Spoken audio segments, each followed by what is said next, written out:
É como se você, por exemplo, fosse bater um meio de campo e sem querer acertasse o gol. Esse cara é um bom jogador? Não, ele é um sortudo, no máximo. Sim ou não? Então, ninguém vive a castidade por sorte. Ufa, né? Caraca, quase que eu estava lá. Caraca, mas eu escapei, né? Obrigado, Senhor. Aí amanhã o cara vai lá e se coloca no perigo de novo, né? Mesma coisa, o cara sabe, né?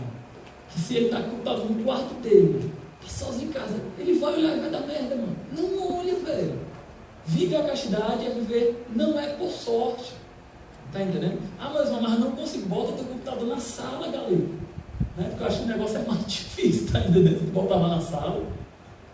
Então a gente criar, vocês entendem, criar uma pessoa que vive a virtude da castidade, ela cria ocasião para viver isso. Só dar um testemunho para vocês muito bonito, né? Eu tenho 9 anos de caminhada e a gente sabe que as coisas na igreja nem sempre são perfeitas, né? Principalmente as pessoas partilham muito comigo de umas histórias assim que eu fico, acho que negócio cabreiro, né? De que o cara tá começando a ir pro grupo agora, as meninas chegam nele, tá entendendo? Umas conversas assim meio tenebrosas, coisas que começam a imoralidade aí, né? E eu acho isso assim escandalizante, né? Porque eu tenho 9 anos de caminhada e nunca, mas também assim que eu sou, né? Que coisa, né? Que coisa maravilhosa. Não, tudo bem, né? Mas, brincadeiras à parte, nunca uma menina chegou com conversas assim para mim. E nunca um menino de igreja chegou para conversar em moralidade comigo. Conversar assim sobre sexualidade, tudo bem, mas como partilha de vida, nunca chegaram com imoralidade. Por quê? Porque a minha postura de vida não permite isso. Vocês conseguem entender? E isso não só no homem, no colégio onde eu trabalho. Você nota que aquelas pessoas que têm um mínimo de noção, porque tem gente que é completamente sem noção, né? As pessoas que têm um mínimo de noção, elas não chegam para conversar com você, comigo sobre isso. Existe uma disposição constante a poder viver a graça da castidade. E eu, se noto que tem, por exemplo, tem professores que são sem noção, eu não fico no recreio com eles. Eu vou para outro andar, vou conversar com outra galera. Deu para entender?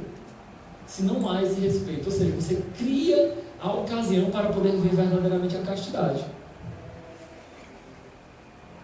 Mas também, a castidade ela só tem sentido quando você assume uma lógica de amor.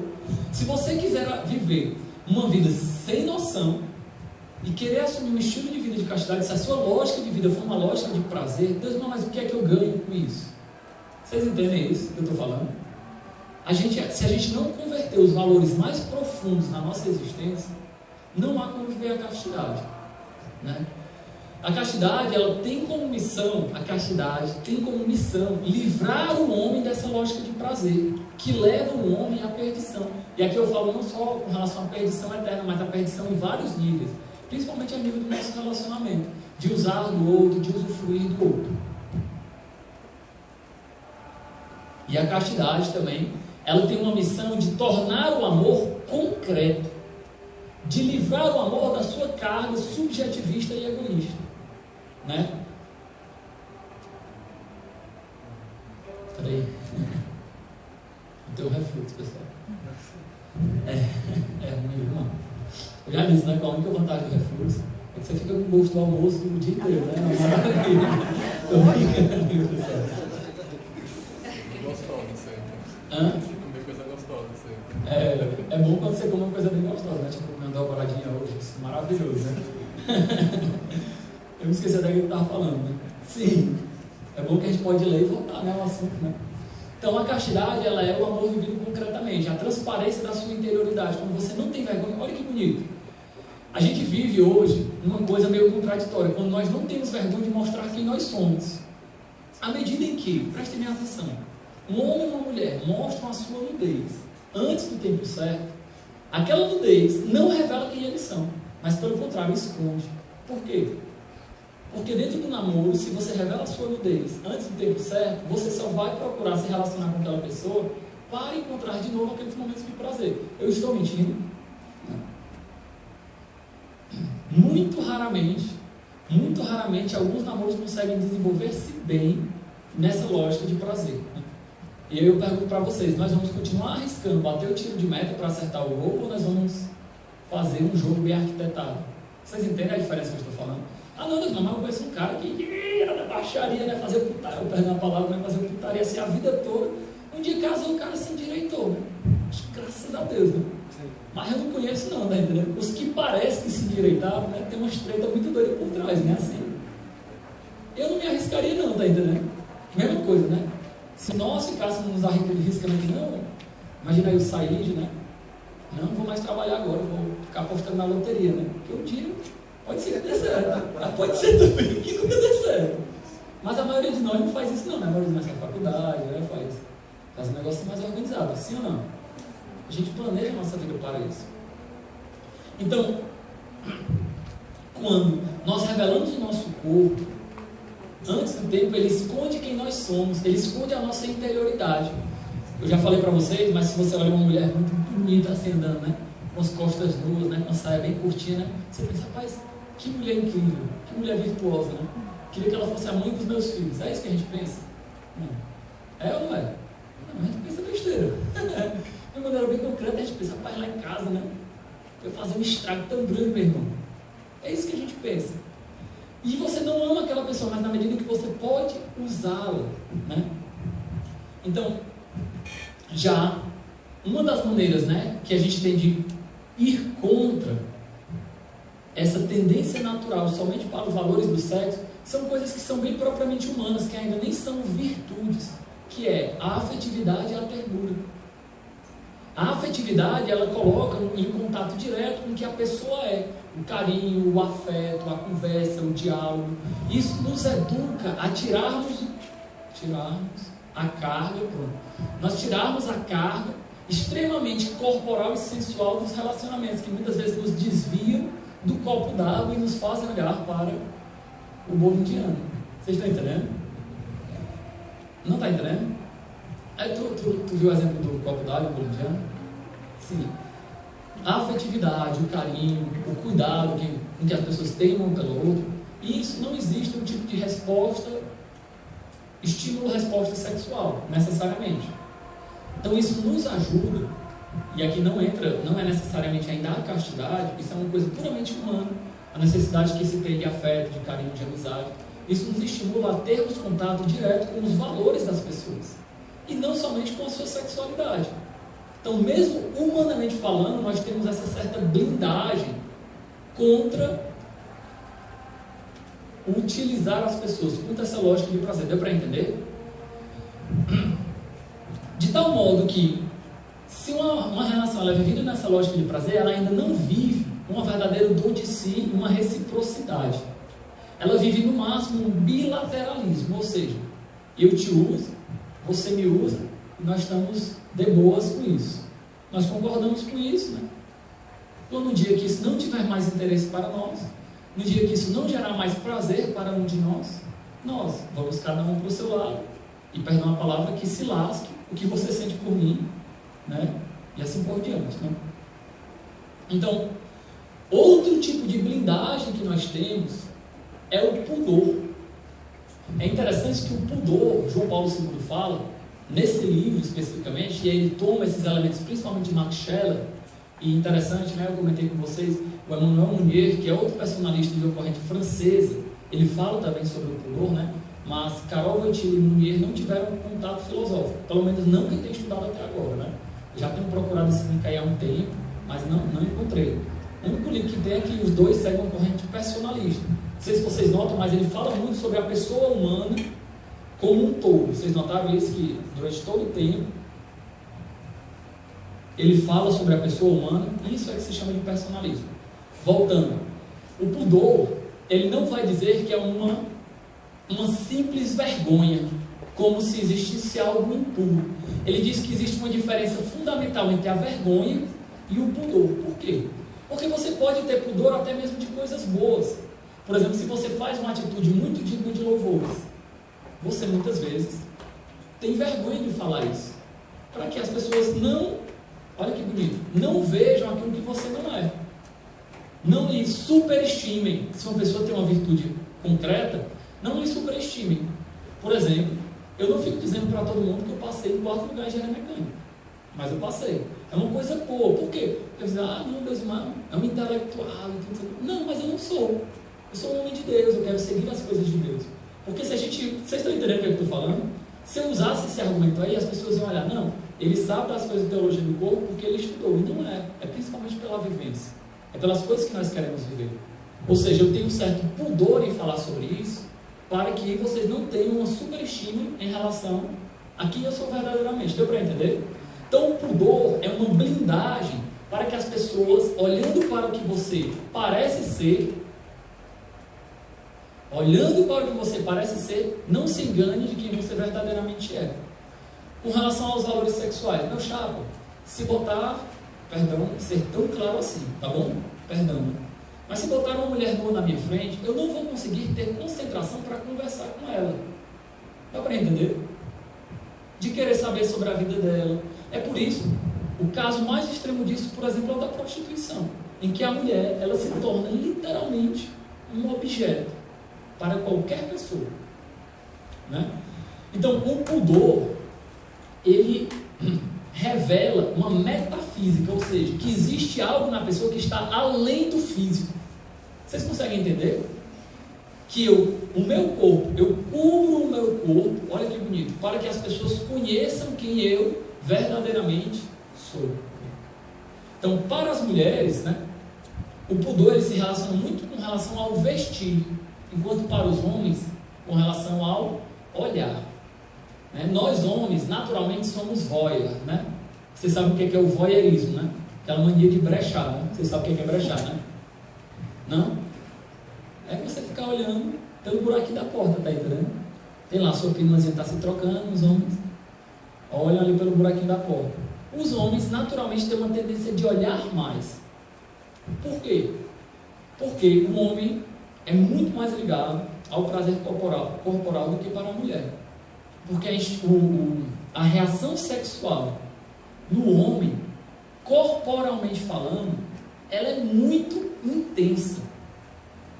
Quando há uma ereção no homem, já comentei sobre isso, o batimento cardíaco dele muda, a polaridade da pele dele muda, o diâmetro de dilatação da íris dele muda, a quantidade de hormônios liberados no cérebro dele muda completamente, a maneira como ele percebe a realidade muda de uma maneira assim extraordinária. Já não. Já as mulheres, elas sentem as reações corporais da sua sexualidade de uma maneira mais sutil do que os homens. Porque elas têm muito mais zonas de geração de prazer, zonas erógenas. E faz com que a excitação seja mais mórbida. Tanto que se você estudar sexologia, né, biologicamente mesmo falando, você vai notar que a curva de excitação do homem ela é assim, muito íngreme, enquanto da mulher é muito mais demorada, fazendo com que o prazer para a mulher tenha tempo de criar uma carga psicológica muito forte, um valor simbólico muito forte, enquanto para o homem o valor simbólico do prazer não é muito intenso, não é tão intenso assim. Por isso que nós homens conseguimos nos decepcionar com as pessoas de uma maneira tranquila. A gente se decepciona, claro assim, né? Tudo que fala de psicologia não é absoluto, né, pessoal? Vocês sabem disso, né? Existem grandes margens aí, mas eu estou trabalhando, vamos dizer assim, com uma estatística, né? Com uma média. E de fato eu estudei sobre isso, eu não estou falando o que eu penso não, né? Se vocês quiserem, tem o livro do João Mohana, que é um sacerdote e médico, tem lá Vida Sexual de Solteiros e Casados. Ele comenta um pouco sobre essas reações biológicas e etc, né? Se vocês tiverem interesse, vocês podem pesquisar. João Mohana, M-O-H-A-N-A, certo? Vida Sexual de Solteiro e Casados, ele tem várias obras sobre sexualidade dentro e fora do matrimônio, né? Então, a mulher tem uma carga simbólica muito mais forte, ou seja, ela sente em si, ela sente no seu corpo uma sexualidade mais fraca, o que é contraditório, né? Psicologicamente falando. Por quê? Porque a mulher tem mais caracteres sexuais do que os homens, para mostrar. Sim ou não? Então, mas o homem, naturalmente, ele sente vergonha. Por exemplo, é muito raro você, pelo menos, você vê um homem andando com um short muito curto. E quando ele usa, normalmente não é para chamar atenção, né, com relação ao seu órgão sexual masculino. Né? Não quer dizer que o cara é mais gostoso porque ele está usando um shortzinho pequeno. Mas já nas mulheres é muito mais forte nós vermos isso. Porque já quando elas sentem mais fraco isso nelas, elas tendem a exaltar e a mostrar isso. Deu para entender? E não se fazem isso porque são safadas, não, pessoal. As mulheres fazem isso não é porque são safadas, não. É é algo que é natural para elas, porque mulher, por exemplo, né, se eu estivesse aqui de bermuda, para as mulheres essa percepção sobre a sexualidade não é tão aguçada como para nós homens. Se eu estivesse de bermudinha aqui, as mulheres certamente não iam ficar olhando para a minha perna direto, né? Até mais que eu já digo para vocês que não tem muita coisa que ver, tá bom, pessoal? Não tem assim, ó, que coisa extraordinária, né? Não, perna peluda e branca, feia, né? Mesmo assim. Mas se fosse uma mulher aqui com um shortzinho curto, rapaz, mesmo que você estivesse prestando atenção no que ela está falando, nós íamos olhar assim 500 a 600 vezes assim a cada 20 minutos, tá ainda, né? E é engraçado que no Fantástico eles fizeram essa pesquisa, né? Eles colocaram uma lente que via onde é que o centro do olhar do homem passava, né? E eles contaram quanto é que numa noite, aí eles botavam os caras para sair, né? Numa noite, quantas vezes um olhava para as pernas ou para os caracteres sexuais do outro. E a discrepância é extraordinária, assim. É mais de 10 vezes, para vocês terem ideia. Tá entendendo? Então, o pudor, ele relaciona-se com essa metafísica, com mostrar o que está para além. Então, para nós homens, nós temos que saber controlar o nosso olhar para saber que aquela mulher não é um pedaço de carne, não é uma alcatra. Dá para entender? Já as mulheres, elas têm que mostrar que elas não são uma alcatra. Dá para entender? Uma metáfora muito boa, né? É de refrigerante, né? Você já vai comprar refrigerante, você pega o refrigerante que está na frente? Claro que não, né? Porque você sabe que ele está lá há menos tempo, né? Porque quando o cara vai repor, ele bota ali, você vai lá atrás, né? Pega o refrigerante, tem todo aquele trabalho, né? Tem gente até que tira vários refrigerantes para poder pegar o que está lá atrás, na verdade não é. Porque o refrigerante de trás é muito mais legal, está muito mais geladinho, né? Então, a gente tem que entender isso, né? Contudo, o pudor, prestem bem atenção, ele não se identifica com o uso de vestidos. Olha, não sou eu que estou falando, viu? É Carol Wojtyla, viu? E o homem é santo, né? Então, se que eu estou falando besteira por aí, né? É mentira de vocês, né? Quem está falando besteira é o Carol Wojtyla, tá certo? Não se identifica com o uso de vestidos, nem a falta de pudor com a nudez total ou parcial. Show, Deus mar. Então, o que significa o pudor? É quando você, através do seu vestido, através da vestimenta, acaba deixando que os seus caracteres sexuais, como é que eu posso dizer? Eles se sobreponham ao valor, ao mistério que você mesmo é. E isso é uma coisa bem delicada, tanto que ele fala que culturalmente isso pode mudar, mas a questão do pudor nas culturas são universais. Inclusive eu publiquei um artigo, né, eu apresentei um artigo científico em Salvador, num simpósio sobre Edith Stein, o segundo simpósio internacional de Edith Stein, e esse artigo está lá no site teologiadocorpo.com.br, vocês podem olhar lá, artigo científico. Quando eu apresentei lá foi bem interessante, porque a comunidade, né, era ligada à filosofia, à sociologia, à psicologia, e um dos meninos ele fez um comentário interessante. Ele fala que mesmo nas tribos indígenas que vivem nus, quando as mulheres elas deixam de usar um determinado tipo de colar, em algumas tribos indígenas, se considera que ela está sendo, seria analogicamente como se uma mulher estivesse andando nua para nós. Como se ela estivesse sendo desvalorizada na cultura dela.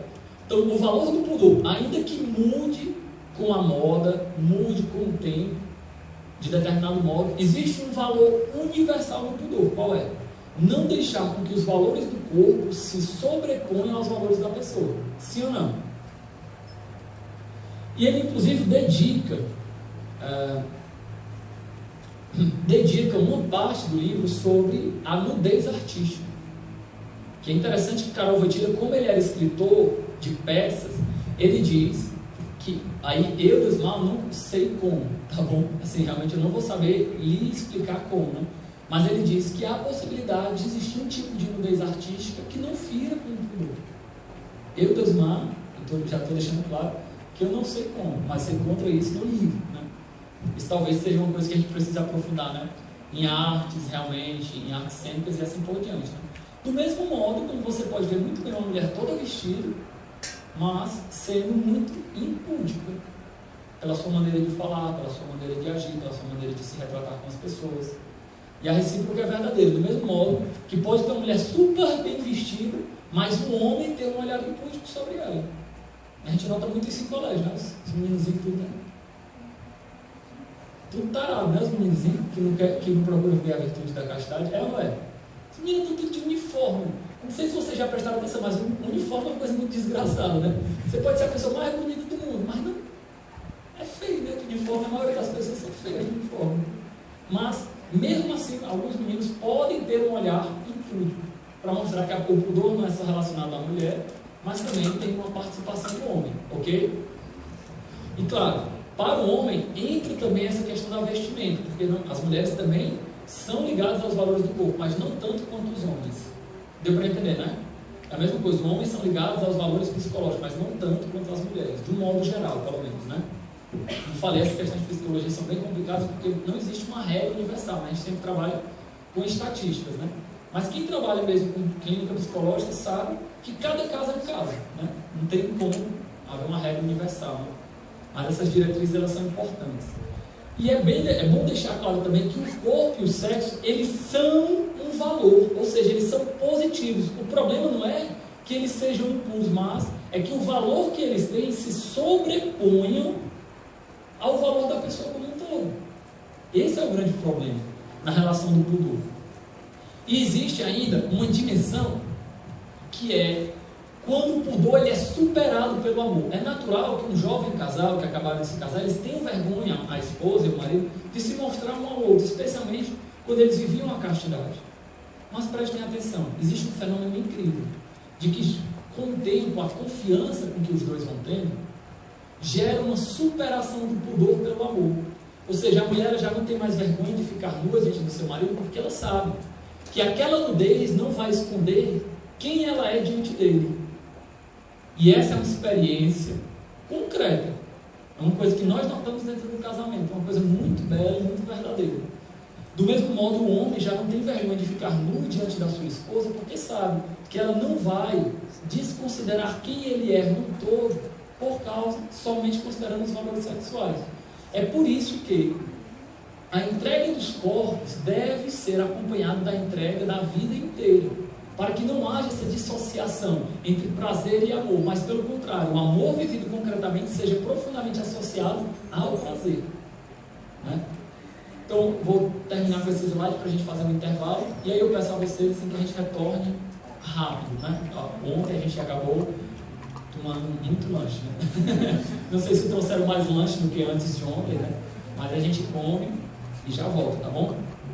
A prática da temperança e da castidade, pessoal, olha que isso aqui, mano, eu já li esse parágrafo algumas vezes e toda vez eu fico assim impressionado como isso é verdade.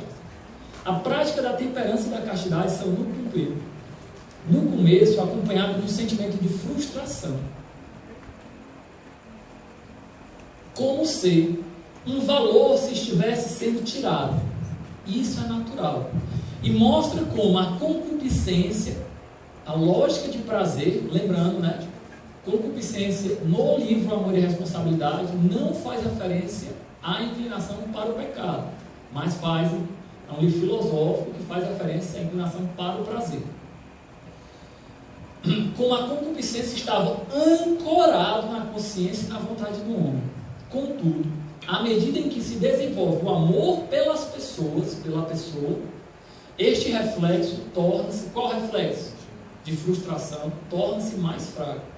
Assim, a castidade e o amor se condicionam mutuamente. Por isso, o verdadeiro amor humano deve reunir em si esses dois elementos: a ternura e uma certa firmeza. Ternura, que é o carinho, de saber realmente dar carinho, que é fundamental no amor. Eu lembro de um casal de namorado, né? Ele disse: Deus, mas é pecado eu sentir atração pelo meu namorado? Não, meu filho, é a coisa mais natural do mundo. Se você não sentir isso, é que seria estranho, né? Você namorar com pessoas que você não sente atração por ela, né? Isso não é errado. Mas essa ternura, ela deve ser acompanhada do quê? De uma certa firmeza, de saber onde ir. Lembro muito bem o testemunho da Eliana Ribeiro também. Eu nunca mais encontrei esse testemunho, né? Se alguém tiver, vocês me procurem, me mandem, que é incrível o testemunho de casamento, né? Antes dela casar. Que ela disse, né, que ela tinha uma vida desordenada, né, no mundo antigamente, e o marido dela, né, que hoje é marido dela, não tinha, né.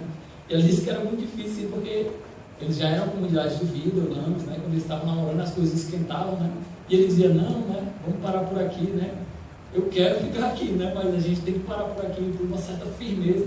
E ela disse que era muito difícil, ela sentia uma certa frustração no começo com relação a isso, mas que o amor, né, e o bem comum foram entendendo que era necessário aquilo para o relacionamento. Valeu?